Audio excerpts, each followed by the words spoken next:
Hello, ladies and gentlemen, back once again with the Renegade Master.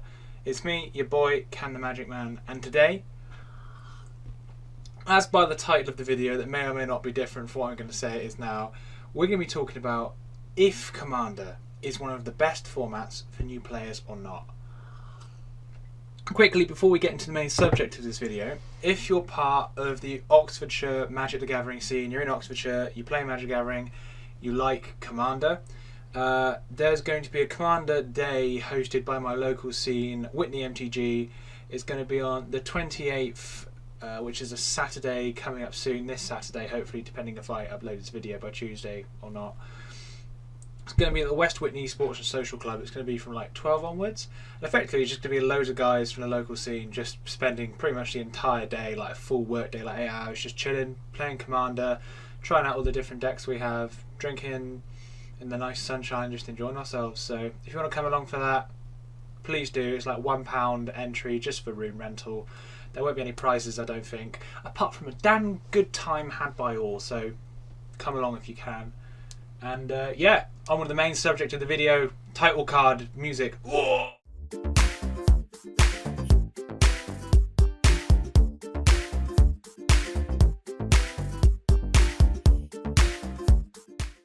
So, the main subject of this video is a thought I've been having recently, and I've been thinking that Commander is one of the best formats for new players. But instead of just doing a video where I just say, it is the best, oh it's the best, here's the good reasons why, I want to break down the pros and cons of Commander if you're a newer player.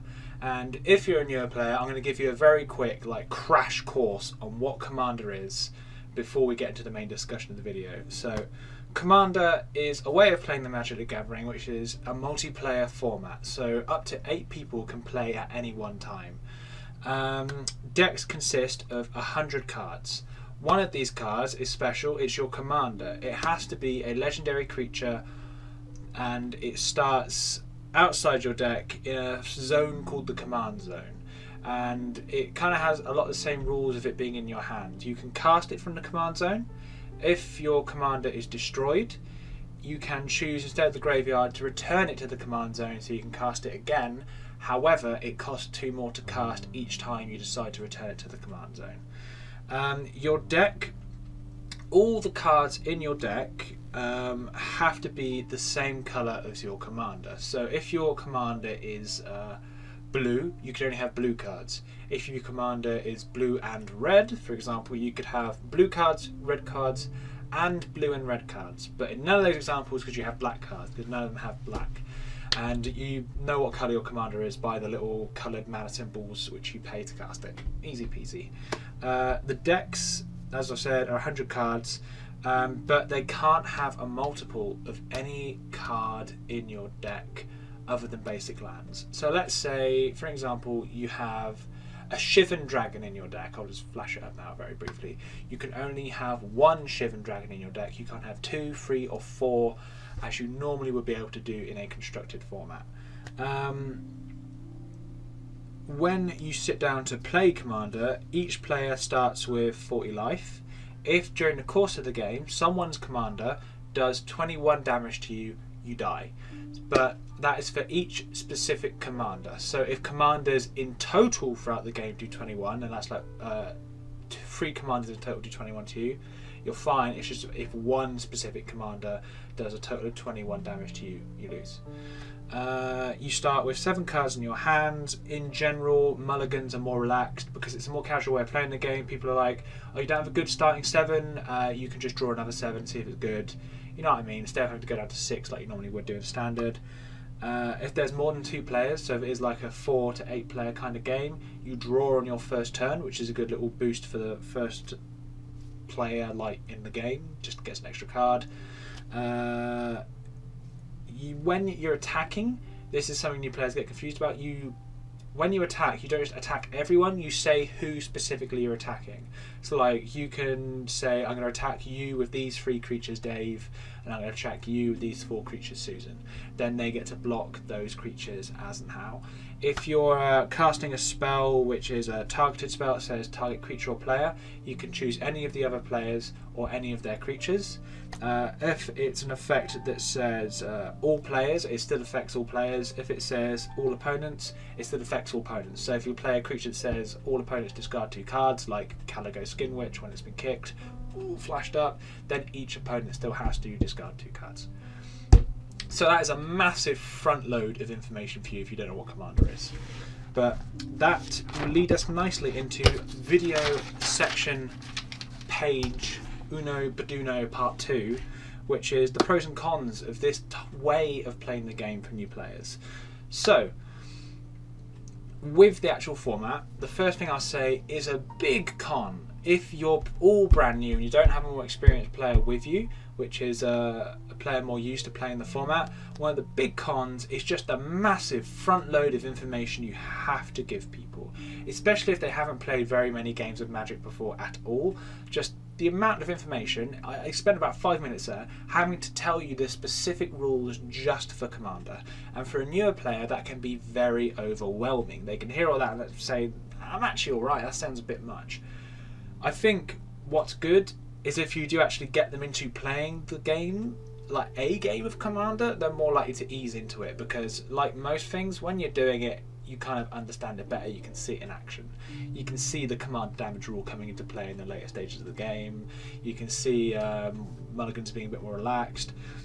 When someone first makes their first attack and says it goes to a specific player, you kind of click in your head, oh, that's how you just go to that. You know, if you see someone doing it, it's a little easier, but the front load is a bit much. So the pros and cons of having a 100 card single deck for a newer player. One of the big cons is it's initially hard to construct your first single card deck, because first of all, you've got to really focus on the synergy of your deck with your commander. So if you're kind of building in a vacuum, I recommend watching some of the Command Zone podcasts they do on building a commander deck if you're a new player. If Jumbo Commander has any of them, really search out his YouTube channel. I really rate Jumbo Commander and being able to break down information into really simple little nuggets for new players.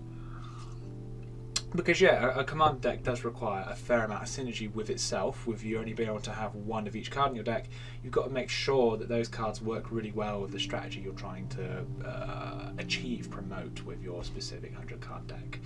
It's good if you're a newer player and you have a more experienced player to help you build your deck, or if you are just straight given a newer deck.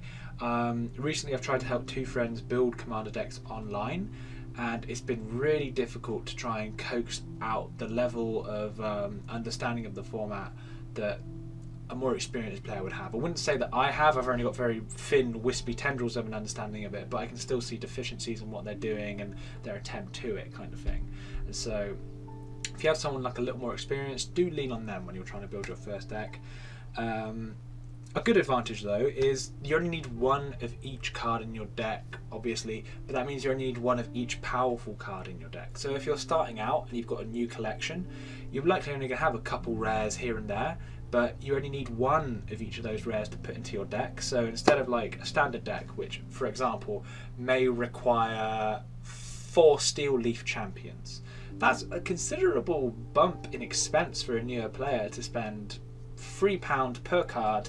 So that's about £12 on just 4 cards. Is a big thing to say to a new player. But if you say, look at their collection and say, oh, you got a Steel Leaf Champion, you don't need to spend £9 more to buy more of these, we can just use this specific one and put in the deck. It's a lot more forgiving on a smaller collection if a new player has one. A kind of counterpoint to that though, it can be quite hard to build a deck. This is in cons. If you only have a small pool to build from. So if you're a new player, you've only got just one of those little deck builders toolkits things, and you're thinking of building your first commander deck, it can be quite hard to build a commander deck from that. If you're able to, either get a pre-constructed commander deck, which they're releasing soon, and I'll talk about more at the end of this video, or ask a more experienced player who's got a larger base of cards they're likely willing to get rid of, if they can help you and use some of the cards they have to improve the initial idea you have for your commander deck. A pro of the 100 card singleton deck is variety when played with, depending on the level of tutors you have, because some more advanced commander decks will use things like tutors. For example, Diabolic Tutor, which allows you to fetch a card out of... Diabolic Tutor says, search your library for a card, add it to your hand. And the more tutors are in the deck, the more consistent it can become, so the more likely you're going to win with one very specific small strategy. But with newer decks, like we're talking about with newer players, there's going to be less tutors, so there's going to be a lot of variety in the way the deck is played, because they have to rely more on just the first couple cards they get and what they draw subsequently afterwards. So every time you draw a 7-card hand from this big 100-card stack, it's likely your hand's going to look a lot different for the first considerable length of time you play a Commander deck than each hand you've had before, and new players will respond well to that because it's a new experience every time.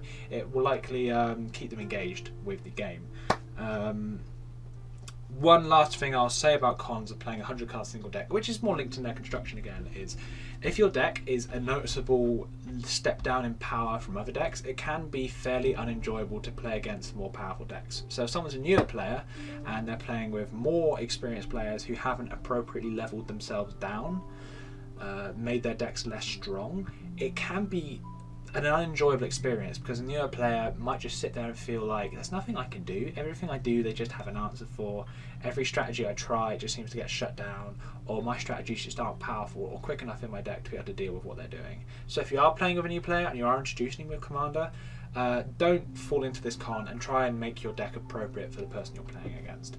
I recently played against some of my friends on a full Saturday we spent playing, and I found that my deck, which I just bobbled together, was a bit too strong at starters, so I fiddled around with their decks a bit, twinged out some cards, put some better ones in, and then we got to a more even power level, and then everyone started responding really well to the game and having a good time, because we were managing to have a good back and forth. Like, every problem I put on the board, oftentimes the newer players could be like, well, I'm going to kill that with an Eviscerate, get rid of that, and I'll be like, okay, that's slowing me down. Then they kind of get up an advantage. It was a more even game, which is just plain enjoyable.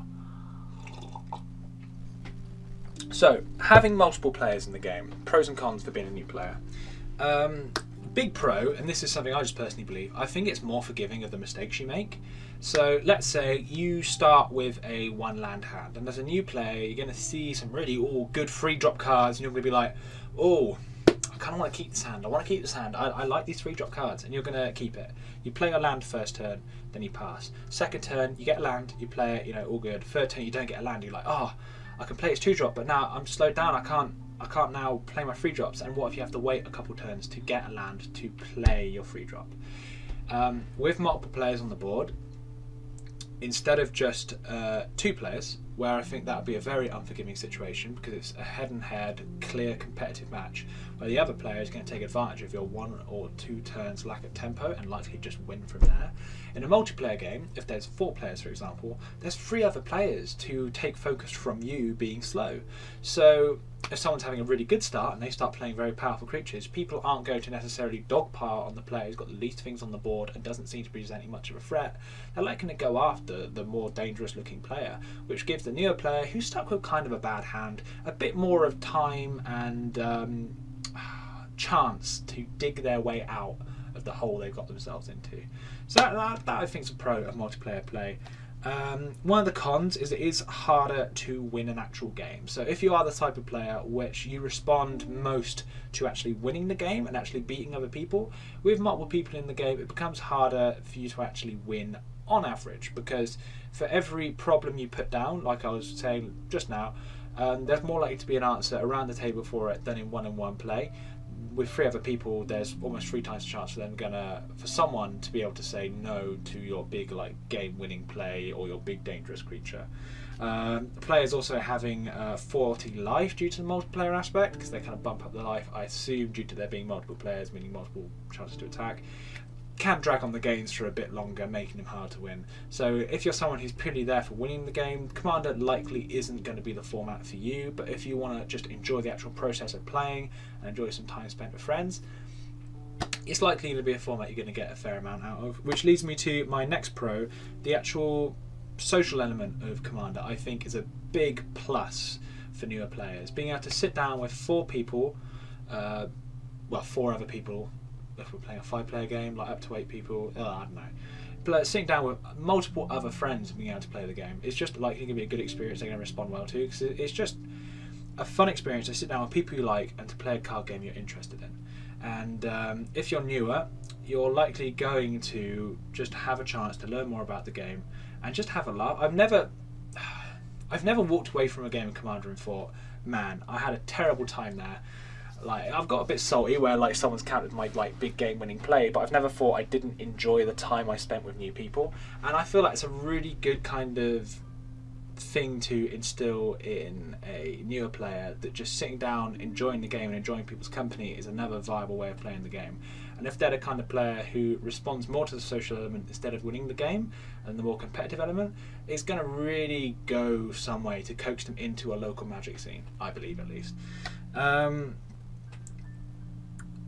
A con with multiplayers, well, with Commander being a multiplayer game, is it can lead to sometimes confusing rules moments for new players. I can't off the top of my head pick one out when I wrote this down, but I'm sure there's going to be a situation with a couple newer players when they sit down and play Commander, and someone plays a card and it says each opponent or each other player or something, and they don't quite know how that then happens with like X amount of players. Like,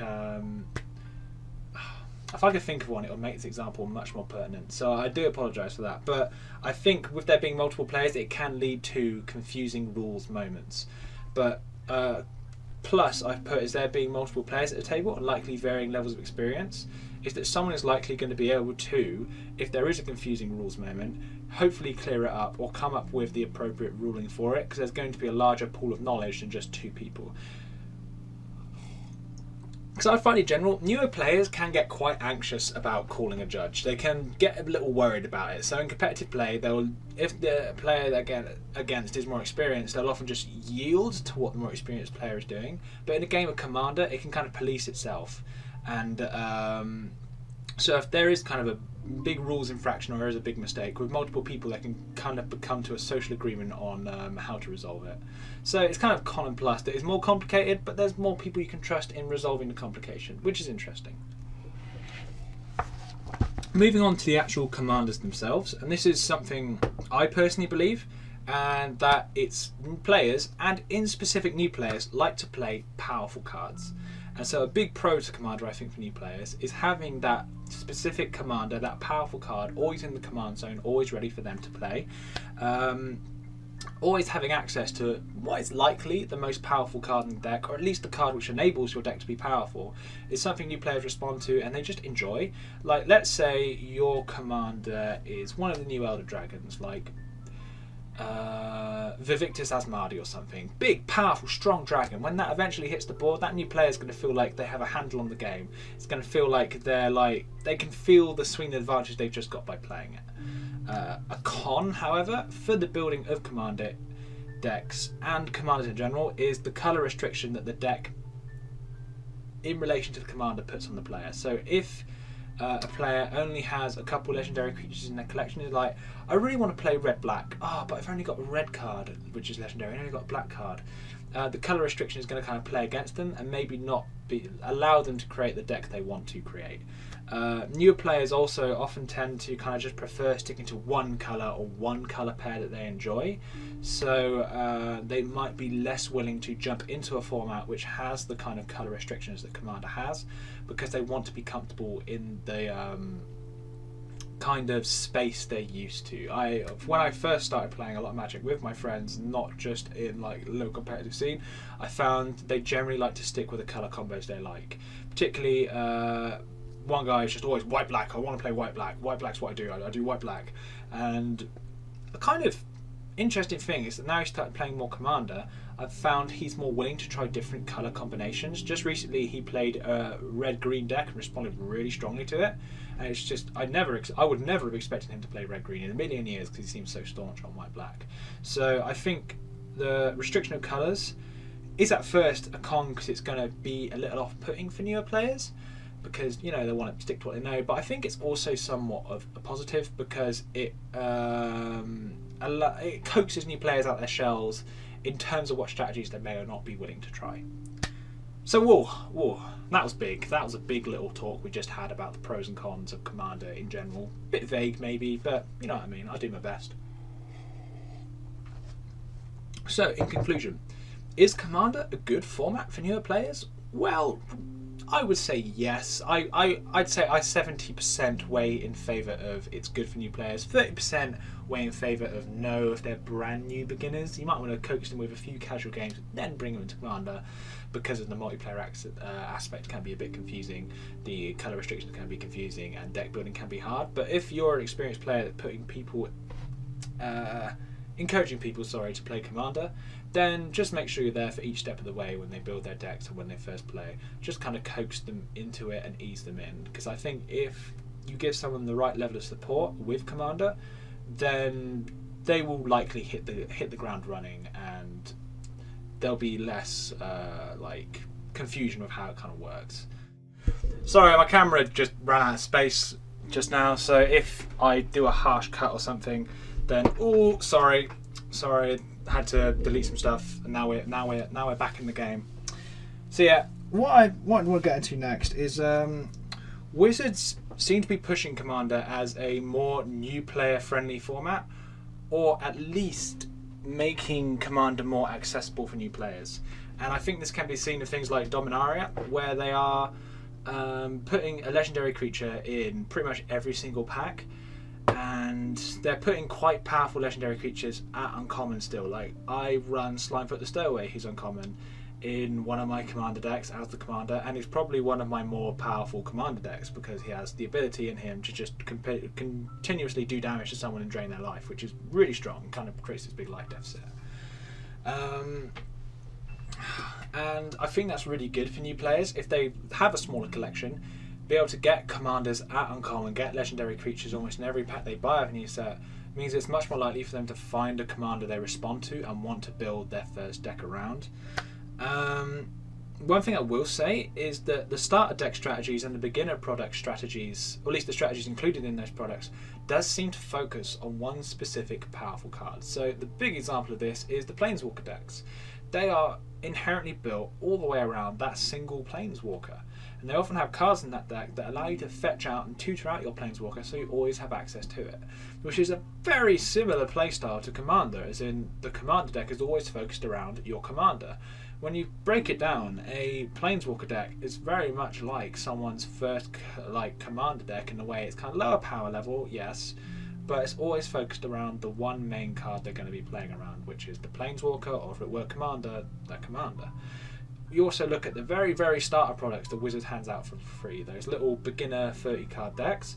They're based around pretty much entirely winning the game via playing the one legendary card included. So for black it'll be Nightmare, for red Shivan Dragon, for blue Sphinx of Margosai, and they are by far and away the most powerful cards included in those decks. And that kind of imprints in the player's mind. I like to look for, keep playing the game until I find my big card, play it, then win. And so when you kind of give someone the idea of Commander and suggest it to them, you say, well, you always have your big powerful card in your command zone. A new player is going to respond, likely, from having played those little 30 card decks, very strongly to that, because it's conditioned in them, play the big card, win. Oh, I always get the big card? Oh, it means I always win. You know what I mean. I think the release of Battlebond, the set called Battlebond, has also been a real good bump if you're a new player who wants to get into Commander, because it's a set which Wizards, I think, has consciously included some really good Commander reprints, like Doubling Season, which allows you to double the amount of tokens you put onto the battlefield at any one time, which is a real Commander all-star, and a card that is just very expensive, almost prohibitively expensive for a new player. But what if you open a little pack of Battlebond, you get a Doubling Season, and someone says that's really good for Commander? You're going to probably get this awesome new mythic card and build a deck around it. Perhaps with Slimefoot, if you're lucky. I want a Doubling Season, hit me up, boys. Also cards included in Battlebond, which are designed specifically for multiplayer play, and like the assist cards, where another player can pay for X amount of this card's mana cost. So there's one printed, I don't have it on me, but I'll flash up an image of it. It's 2 in a blue. Another player can play for up to 2 of this card's mana cost. 2 target players each draw a card.